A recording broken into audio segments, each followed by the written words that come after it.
नमस्कार, मैं हिमांशु और आप देख रहे हैं टारगेट विथ हिमांशु। आज 15वें राष्ट्रपति के रूप में द्रौपदी मुर्मू का चयन हुआ है। ये भारत की प्रथम महिला और दलित महिला हैं खासकर से, जिनका चयन राष्ट्रपति के रूप में हुआ है। आज हम राष्ट्रपति की कुछ शक्तियों पर चर्चा करेंगे इस वीडियो में। आप सभी जानते हैं भारत का जो संविधान है, अनुच्छेद 52 कहता है कि एक राष्ट्रपति होगा, लेकिन राष्ट्रपति के रूप में उसे बहुत अधिक शक्तियां नहीं प्राप्त हैं। और कौन सी विशेष शक्तियां हैं, इस वीडियो में मैं इसी पर चर्चा करने वाला हूं। ठीक है, काफ़ी इंटरेस्टिंग होगा, तो आप वीडियो को लास्ट तक ज़रूर देखें। आज राष्ट्रपति का चुनाव हुआ है, तो मैं सोचा हूँ थोड़ा डिस्कस कर लेते हैं। अनुच्छेद 52 कहता है कि भारत का राष्ट्रपति होगा, लेकिन अनुच्छेद 74 जो है कहता है कि राष्ट्रपति को सहायता या सलाह देने के लिए एक मंत्रिपरिषद होगी, और उस मंत्रिपरिषद का प्रधानमंत्री होगा, और राष्ट्रपति अपने समस्त कार्यों का निर्वहन उस मंत्रिपरिषद की सलाह के अनुसार करेगा। यानी कि राष्ट्रपति, एक प्रश्न है कि राष्ट्रपति अपनी इच्छा के अनुसार कोई कार्य नहीं कर सकता है। उसे हर कार्य के लिए मंत्रिपरिषद की ओर देखना होगा। मंत्रिपरिषद जो भी सलाह देगी, मंत्रिपरिषद का मतलब जो हमारे द्वारा इलेक्टेड गवर्नमेंट है, और उसमें जो मंत्रिपरिषद बनाई गई है सरकार के द्वारा, उसी के अनुसार राष्ट्रपति को कार्य करना है। ठीक है, तो ये कभी कभार इसमें विवाद भी रहा है कि क्या राष्ट्रपति उस सलाह को मानने के लिए बाध्य है, नहीं है, क्योंकि कई बार राष्ट्रपति नहीं भी माने, तो ऐसे कंडीशंस में बाद में संशोधन करके यह अनिवार्य कर दिया गया कि राष्ट्रपति मंत्रिपरिषद की सलाह को मानने के लिए पूरी तरह से बाध्य है। ठीक है, मंत्रिपरिषद होगी और सलाह को मानना राष्ट्रपति के लिए अनिवार्य है। ठीक है, हाँ, बाद में एक संशोधन करके ये भी कहा गया कि वो पुनर्विचार करने के लिए कह सकता है। यानी किसी बात पर उसे अगर लगता है कि शायद ये देश के लिए या अपने विचार पर उसे लगता है कि सही नहीं है, तो उसको एक बार भेजेगा वापस पुनर्विचार के लिए। लेकिन अगर पुनर्विचार के बाद कोई सलाह मंत्रिपरिषद दोबारा से भेजती है, तो फिर उस पर राष्ट्रपति कार्य करने के लिए विवश हो जाता है। तो ओवरऑल यहाँ पर आप ये समझ पा रहे हैं कि राष्ट्रपति जो भारत का है, चूँकि उसे जनता के द्वारा डायरेक्टली नहीं चुना गया होता है, जनता के द्वारा चुने गए प्रतिनिधियों के द्वारा उसे चुना जाता है, तो उसे उतनी शक्तियाँ नहीं प्राप्त हैं जितनी प्रधानमंत्री को या जितनी संसद के अन्य सदस्यों को प्राप्त हैं। संसद के जो सदस्य हैं वो अन्य जो मतलब अपनी इच्छा के अनुसार कार्य कर सकते हैं अपने संसदीय क्षेत्र में, लेकिन राष्ट्रपति को अनुच्छेद 74 के तहत पूरी तरह से बाध्य किया गया है कि वो मंत्रिपरिषद की सलाह पर ही कार्य करेगा। अब इसके बाद आपके दिमाग में ये विचार आ सकता है कि क्या राष्ट्रपति को कोई विशेष शक्ति प्राप्त नहीं है, तो इसी पर तो मैं इस वीडियो में चर्चा करने वाला हूँ। एक दो जगह ऐसी हैं जब कंडीशंस हो जाती हैं। एक बार जवाहरलाल नेहरू ने कहा था उस समय कि राष्ट्रपति को कोई वास्तविक शक्ति हमने नहीं दी है, लेकिन उसके पद को गरिमामय बनाया गया है। राष्ट्रपति का पद जो है काफ़ी सम्मान का पद है भारत में। संविधान भी वो नहीं चाहता है कि वास्तविक कार्यकारी वो बने। राष्ट्र संविधान चाहता है कि जो जनता के द्वारा चुने गए लोग हैं वो उन पर कार्य, तो मतलब वो लोग तो देश पर शासन कर ही रहे हैं, लोगों के जो भी कानून व्यवस्था, जो भी चीज़ें हैं संसद के द्वारा निर्माण हो ही रहा है। प्रधानमंत्री है जो कि डायरेक्टली जनता के द्वारा चुनकर आता है। तो प्रधानमंत्री और राष्ट्रपति दो अगर एक जैसे शक्तियाँ हो जाएंगी तो कहीं ना कहीं आपस में विवाद की स्थिति बन जाएगी।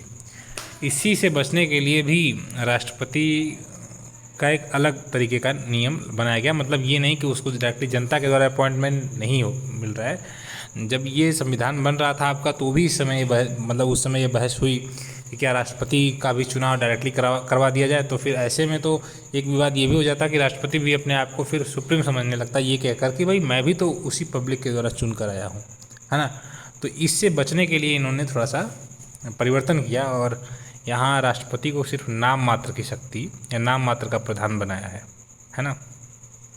संविधान उसे एक ऐसा प्रधान बनाया है जो शासक है, लेकिन वो शासन नहीं कर पाता है। ठीक है, उसके नाम के अनुसार, मतलब उसके नाम के अंतर्गत शासन में होगा प्रधानमंत्री से, और उसकी जो कार्यपालिका है उसका होगा, मंत्रिपरिषद का होगा। ठीक है, तो मैं विशेषाधिकार पर चर्चा करता हूँ। संविधान के अनुसार अगर हम करें तो सबसे पहली बात तो यह है कि राष्ट्रपति साहब को ये है कि कुछ महत्वपूर्ण मुद्दे हैं, कुछ क्या बल्कि अन्य सभी महत्वपूर्ण मुद्दे, और जो भी मंत्रिपरिषद की कार्रवाई है उसके बारे में सूचना प्राप्त करने का अधिकार है, जानकारी प्राप्त करने का अधिकार है। यानी कि उनको अगर लगता है कि कोई कानून या कोई भी बात जाननी आवश्यक है तो वो मंत्रिपरिषद से या प्रधानमंत्री से पूछ सकते हैं। और प्रधानमंत्री का भी यह कर्तव्य है कि वो राष्ट्रपति द्वारा जो भी सूचनाएं मांगी जा रही हैं वो उनको दें। ठीक है, राष्ट्रपति को अगर कोई जानकारी चाहिए तो प्रधानमंत्री को पत्र लिख सकते हैं, और कोई अगर उन्हें विचार अपना व्यक्त करना है देश की किसी समस्या पर तो अपना विचार भी वो व्यक्त कर सकते हैं।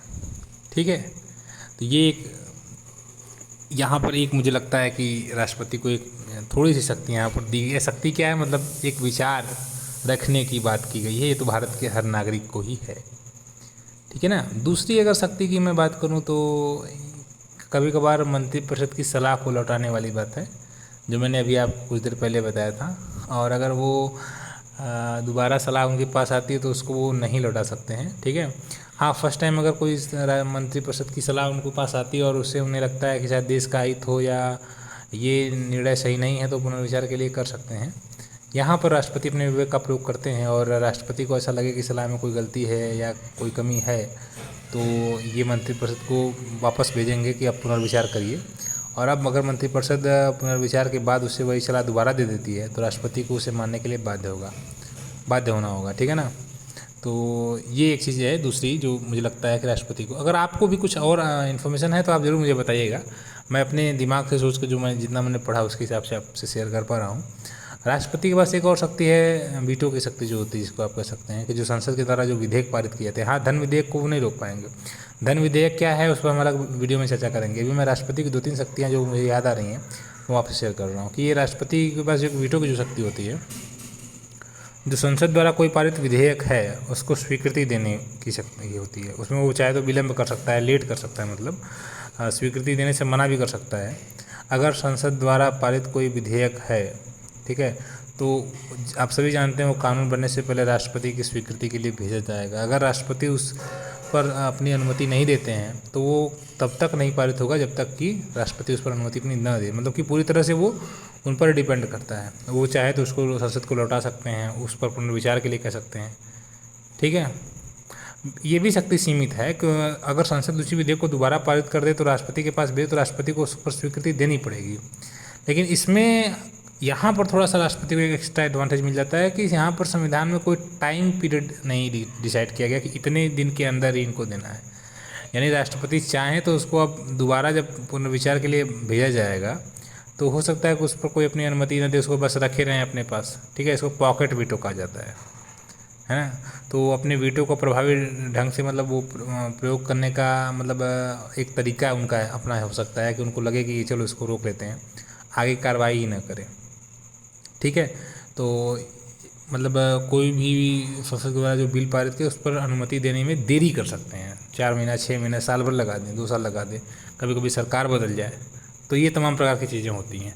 ठीक है, एक और विशेषाधिकार है राजनीतिक परिस्थितियाँ अगर आती है, जैसे अभी मान लीजिए केंद्र में भाजपा की सरकार है तो यहाँ पर तो पूरा मैटर क्लियर है कि हाँ प्रधानमंत्री नरेंद्र मोदी जी को बनना है। जब शुरुआत में 2014-19 में जब भी उनका चुनाव हुआ था तो कभी कभी पार्टियां पूर्ण बहुमत में नहीं होती हैं, कई पार्टियां मिलकर सरकार बनाती हैं, तो वहाँ पर प्रधानमंत्री कौन बनेगा इस बात पर फैसला नहीं हो पाता है। जैसे मान लीजिए मैंने अभी बताया कि अभी कोई पार्टी का स्पष्ट बहुमत है, 300 पद प्लस आ गया, तो अब यहाँ पर श्योर है कि हाँ इनको बनना है, पूरी तरह से सभी लोग उसको समर्थन कर रहे हैं। परंतु कभी कभी ऐसा होगा, कई लोग मिलकर जब एक साथ चुनाव लड़ते हैं, और पहले एक बार ऐसा हुआ था, कई बार, ज़्यादा मुझे याद है। ठीक है, 1987-88 के या 89 के आसपास ऐसा हुआ था कि मतलब 2-3 लोगों में से किसी को प्रधानमंत्री बनाया जाए डिसाइड नहीं हो पा रहा था। संयुक्त रूप से जब पार्टी बनती है, जैसे लोकसभा मान लीजिए 545 है तो 272 3-4 पार्टियां मिलकर इतना प्लस ला रही हैं। ठीक है, तो अब यहाँ पर राष्ट्रपति को अपने विवेक पर निर्भर करता है कि वो किसको प्रधानमंत्री के लिए बुलाएगा कि आप प्रधानमंत्री बन सकते हैं। ठीक है, तो यहाँ पर राष्ट्रपति अपने विवेक का प्रयोग कर सकता है। ओवरऑल मुझे इतना लगता है कि यही राष्ट्रपति को विशेष शक्तियाँ प्राप्त हैं। इसके अलावा और कोई विशेष शक्ति राष्ट्रपति को प्राप्त नहीं है। मतलब एक समझ लीजिए अलंकारिक प्रधान है वो राष्ट्रपति, है ना। अलंकार आपने पढ़ा ना, मतलब बस सुंदरता बढ़ा रहे हैं। ठीक है, तो अभी तक तो मुझे यही मिला है। बाकी और अगर ये वीडियो आपको अच्छी लगी हो, राष्ट्रपति के बारे में जो मैंने आपको जानकारी दी अच्छी लगी हो, तो कमेंट करके जरूर बताएं। मैं आगे और इस प्रकार की दिलचस्प बातें आपसे शेयर करता रहूँगा। मिलते हैं नेक्स्ट वीडियो में, जुड़े रहें। Good bye.